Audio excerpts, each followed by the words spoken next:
بسم اللہ الرحمن الرحیم۔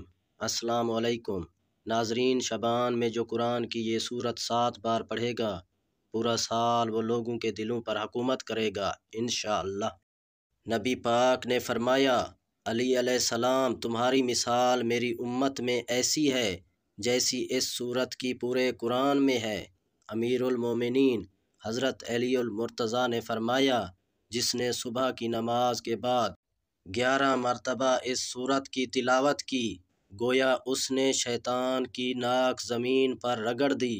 سعد بن ابی مدافع صحابی کی میت پر جب رسول اکرم صلی اللہ علیہ وآلہ وسلم نے نماز جنازہ پڑھائی تو جبرائیل علیہ السلام بھی اس نماز میں 70,000 فرشتوں کے ساتھ شریک ہوئے۔ پیغمبر اکرم صلی اللہ علیہ وآلہ وسلم نے جبرائیل علیہ السلام سے سعد پر نماز پڑھنے کا سبب دریافت کیا تو حضرت جبرائیل علیہ السلام نے جواب دیا، اے نبی، سعد اٹھتے بیٹھتے ہر حالت میں اس سورت کی تلاوت کرتے تھے۔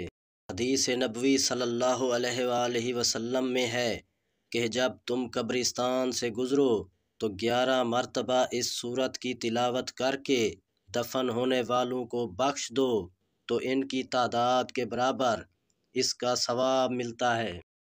پیغمبر اکرم صلی اللہ علیہ وآلہ وسلم نے فرمایا، ماہ شعبان رحمتوں اور برکتوں والا مہینہ ہے۔ اس مہینے میں بندوں کی گناہ دھل جاتے ہیں، ان کی دعائیں قبول ہوتی ہیں، بندوں کو بے شمار رزق ملتا ہے۔ تو آپ اس مبارک خوشیاں دینے والے مہینے میں اس سورت کو لازمی پڑھیں۔ روزانہ کسی بھی نماز کے بعد 7 بار یہ سورت پڑھیں۔ آسمان والے اس بندے کو پسند کرتے ہیں جو یہ سورت پڑھتا ہے اور اسے زمین میں بھی مقبول کر دیتے ہیں۔ جو شخص یہ سورت روزانہ پڑھتا ہے، کثرت سے پڑھتا ہے، وہ لوگوں کا پسندیدہ ہوتا ہے، لوگ اسے پسند کرتے ہیں۔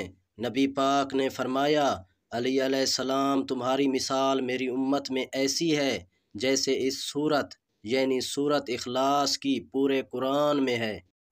تو آپ نے بھی ماہ شعبان میں سورت اخلاص کی تلاوت کرنی ہے، 7 بار روزانہ پڑھیں۔